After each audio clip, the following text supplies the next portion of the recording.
On Global TV News Prime, Nigeria Democratic Congress Zone 2027 Presidency to South holds maiden national convention in Abuja.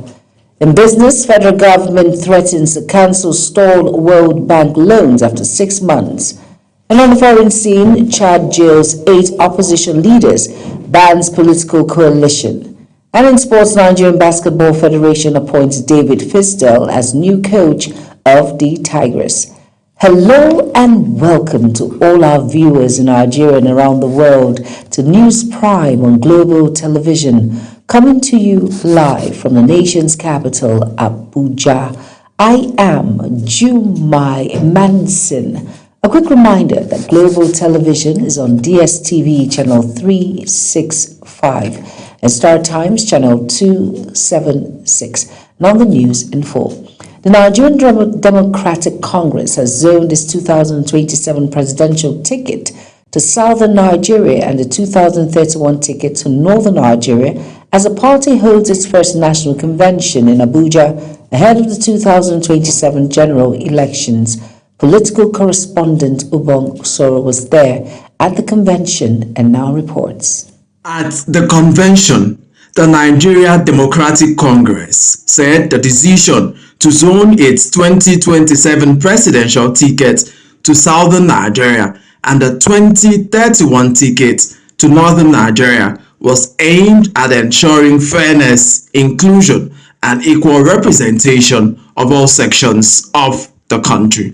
The party also retained members of its National Working Committee through a consensus agreement, which party leaders described as a move to strengthen unity within the party ahead of the 2027 elections. Speaking at the convention, the national chairman of the party, Richard Cleopas, said the NDC was formed to rescue Nigeria from its present challenges and provide credible leadership for Nigerians. What began as a patriotic vision by committed Democrats gradually evolved into a determined struggle for political inclusion, democratic justice, and constitutional rights of citizens.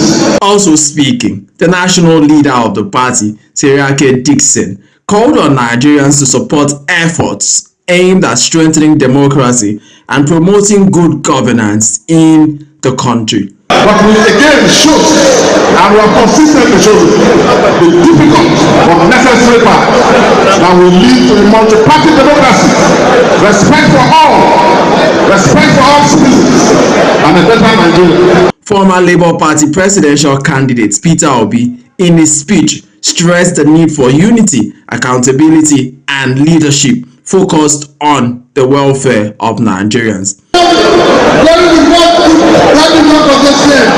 We need unity in Nigeria. We want to unite Nigeria.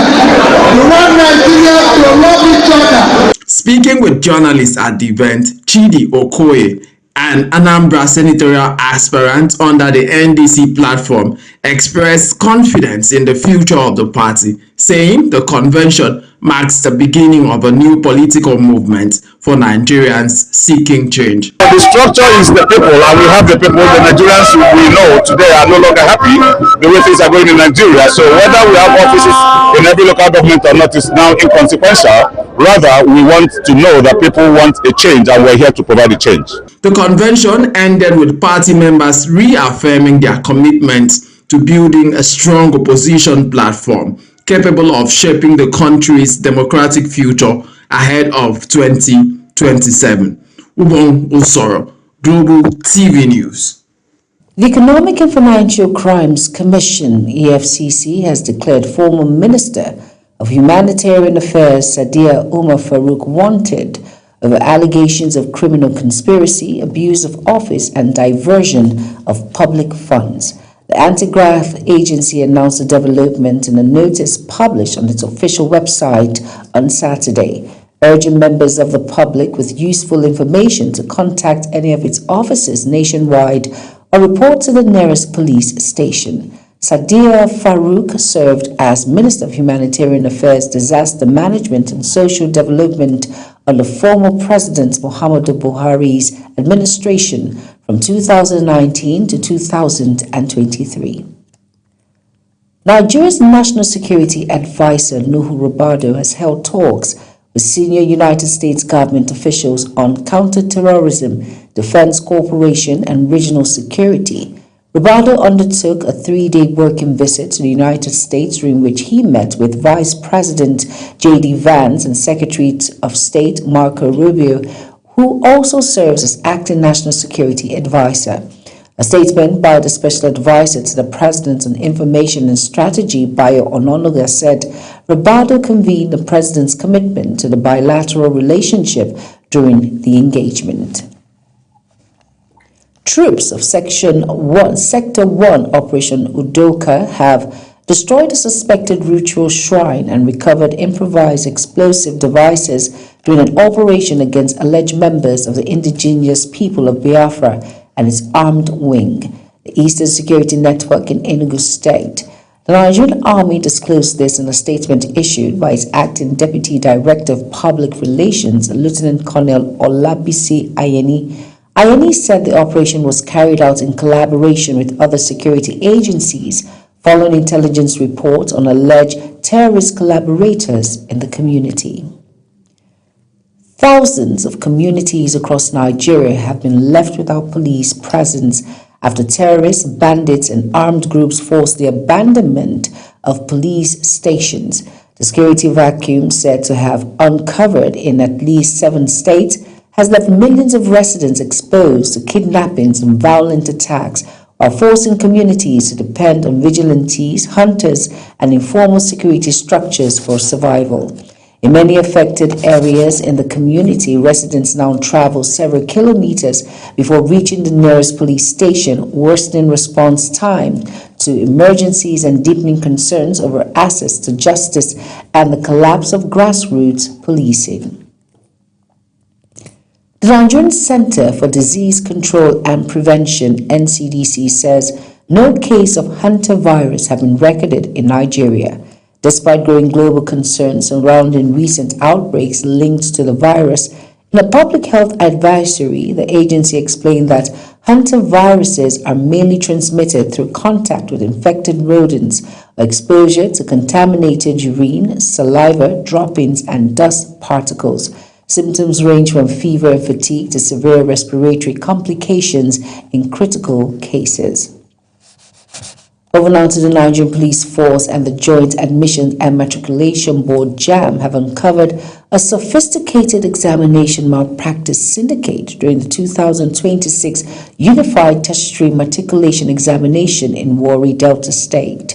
Investigators say the syndicate deployed technology-assisted fraud and unauthorized remote access to compromise candidates' computer systems during the examination at the College of Education, Warri. Over to Anete Patrick for details. Police say intelligence-led operations and digital forensic investigations led to the arrest of 3 suspects allegedly linked to the criminal network. The suspects are currently in custody and assisting ongoing investigations. Authorities also say investigations have uncovered the involvement of additional examination centers suspected to have engaged in similar illegal activities. Following coordinated intelligence gathering and security operations, 4 suspects directly connected to the illegal operations have been arrested and are currently in police custody, assisting ongoing investigation. Further investigation also reveals the involvement of another principal suspect currently at large. Available intelligence indicates that the suspect remotely accessed and operated candidates' computer system from undisclosed locations during the examination. As part of immediate measures, JAMB has withdrawn results from affected centers pending the conclusion of investigations, while candidates affected by the developments will be rescheduled for mop-up examinations. If we tell you what these people did, I'm sure they too will be shocked that we were able to get them. I don't think they believe that anybody will see what they were doing. but the eagle eye of the Joint Admissions and Matriculation Board. This center, that's the College of Education, Warri, as it is now, the results there are withdrawn. The Nigerian Police Force has warned candidates, examination center operators, and criminal collaborators to steer clear of examination malpractice and cyber-assisted fraud. The force says it remains committed to dismantling criminal networks seeking to undermine the credibility of Nigeria's educational system. Anieti Patrick, Global TV News. Moving on to the Tertiary Education Trust Fund, TED Fund has described the establishment of zonal multipurpose research laboratories as a major step towards transforming Nigerians' scientific and technological capacity. Executive Secretary of TED Fund, Architect Sonny Echono, made this known while receiving the report of the Advisory Committee on the equipping of the fund's zonal multipurpose laboratories at its headquarters in Abuja. Sadatu Garba was there for Global Television. The Executive Secretary of TED Fund, Sonny Echono, explained that the idea for the laboratories was conceived to address the country's long-standing shortage of modern research facilities and reduce dependence on foreign laboratories for scientific analysis and testing. He noted that 6 laboratories are expected to support research, innovation, and industrial development. It was good to synchronize also the equipment phase. So we will start the equipment procurement and installation from Kano that is ready to receive them as of today as I speak. And as the others get completed or get to the stage where we can activate their own processes, we will also equip them and put them to use. We will study this report diligently, particularly issues around governance and sustainability, because that has also been the bane of many public facilities in our country. The chairman of the advisory committee, Chris Meyaki, explained that the committee has reviewed policy documents, assessed technical reports, and conducted verification visits to the 6 beneficiary universities. He added that the committee has observed varying levels of construction progress across the institutions, stressing that procurement and installation of scientific equipment must align with the readiness of the facilities. However, it is recommended that a linear management structure be established at the formative stage, anchored in the core functions of research and development, fee-paying analytical services, including training and capacity building, to ensure operational efficiency during the launch. The committee also appreciated the cooperation of the beneficiary universities and pledged continued support during the equipment procurement and installation stages. With the establishment of multipurpose laboratories across tertiary institutions, TED Fund emphasized the importance of governance, maintenance, and sustainability frameworks and expressed optimism that the laboratories would position Nigerian universities to compete globally in research and innovation. Sadatu Garba, Global TV News. Lagos State Pilgrims Welfare Board says no fewer than 343 intending pilgrims have landed at the King Abdulaziz International Airport, Medina, Saudi Arabia, for the 2026 Hajj exercise. A statement by the board's Director of Public Affairs, Taufik Lawal, noted that the intending pilgrims comprise 169 males and 174 females. Lawal said that the inaugural flight of the state took off from the pilgrims in cargo terminal Murtala Muhammad International Airport. The Oyo State government has issued a public advisory to residents as the 2026 rainy season sets in, urging precautionary measures against flash floods, temporary road overflows, and rising temperatures expected in the coming weeks. The State Commissioner for Environment and Natural Resources, Ademola Aderinto, gave the warning in a statement issued in Ibadan, the state capital. Aderinto said the state is likely to experience flash floods and thunderstorms due to high-intensity rainfall associated with the onset of the rainy season. Moving on now to the Independent National Electoral Commission, INEC, has announced the commencement of online accreditation for media organizations intending to cover the by-election scheduled to hold across 6 states on June 20th, 2026. In a notice issued by the Commission, it said the accreditation exercise is currently ongoing and urged interested media organizations to complete their applications within the stipulated period.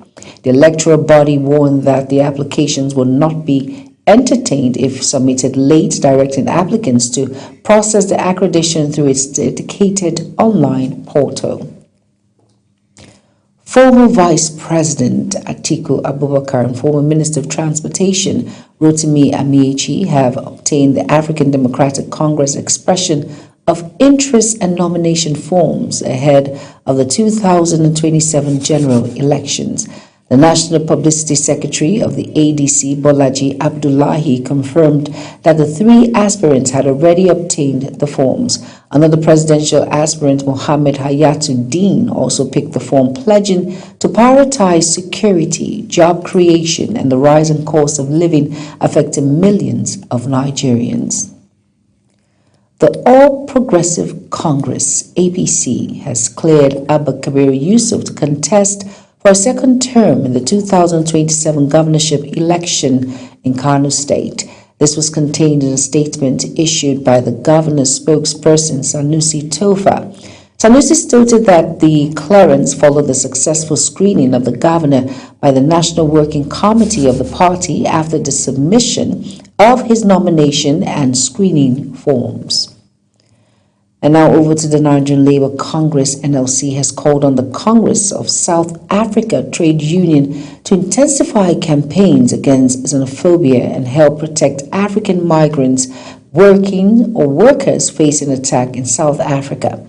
NLC President Joe Ajaero, in a letter addressed to Congress of South Africa Trade Unions, condemned the killings and destruction of businesses owned by African migrants, warning that economic frustrations should not be redirected towards vulnerable foreign workers. The labor body also reminded South African unions of the solidarity Nigerian workers showed during the anti-apartheid struggle, urging organized labor to move beyond statements and actively mobilize against xenophobic violence. You are watching the live broadcast of News Prime. News Prime continues after this weather forecast, plus business, foreign, and sports stories on the other side of this break. Please stay with us. Hello, and thank you for joining us. We currently observe a slight drop in dew point temperature. This means a slight drop in moisture level in the atmosphere, leading to lower chances of widespread rainfall across the country in the next 24 hours. However, that does not completely rule out rainfall activities. We could still see a few pockets of isolated rains, though these are expected to be brief and localized. In the southwest, the significant rainfall experienced recently is expected to keep the environment relatively calm and stable through the day. Meanwhile, parts of the southeast may experience thunderstorms during the early hours of afternoon. There are also prospects of morning showers over parts of rivers, some parts of Akwa Ibom, Cross River, and Bayelsa State. As we move into late evening hours, thunderstorms are likely along the southeast coast, extending to Imo, Abia, Ondo, some parts of Osun, Plateau, the Federal Capital Territory, Nasarawa, Niger, Taraba, Adamawa, and southern parts of Kebbi State as well. And that concludes the weather for Sunday. Thank you for watching.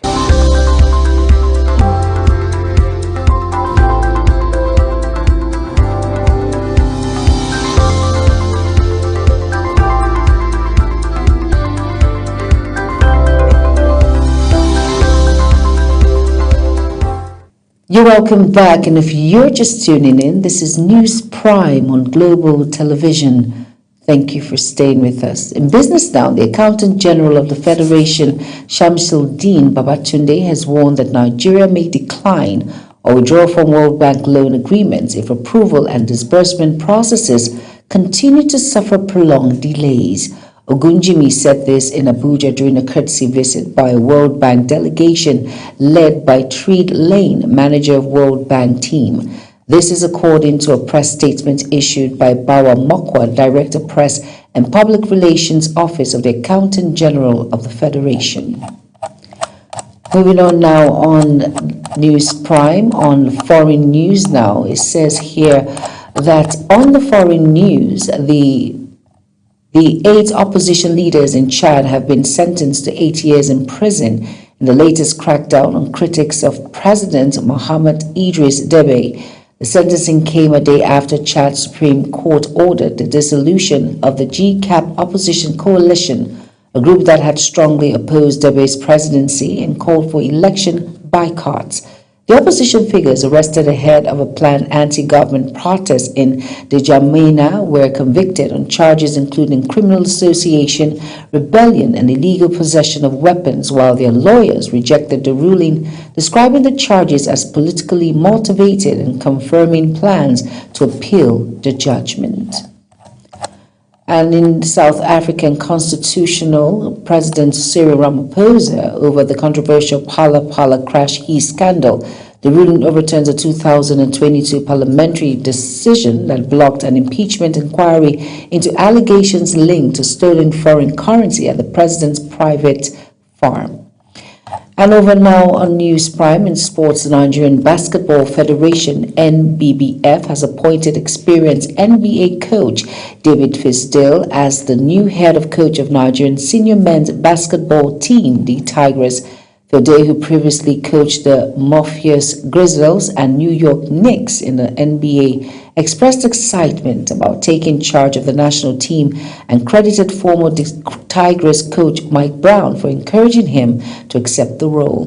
The American coach said discussions with officials convinced him to take on the challenge of leading Nigeria's qualification campaign and building on the team's past international successes.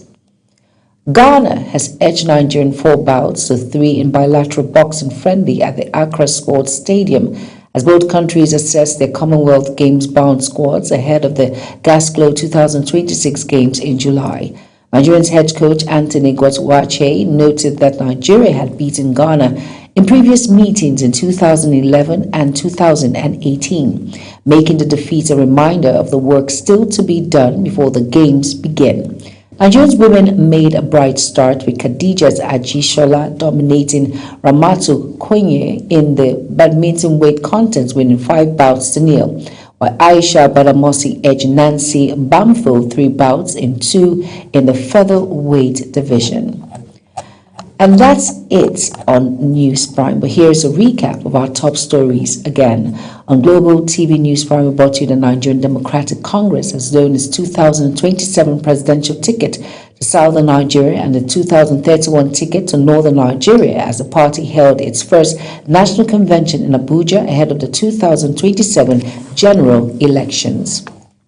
In business, the Accountant General of the Federation, Shamsuddin Babatunde, has warned that Nigeria may decline or withdraw from World Bank loan agreements if approval and disbursement processes continues to suffer prolonged delays.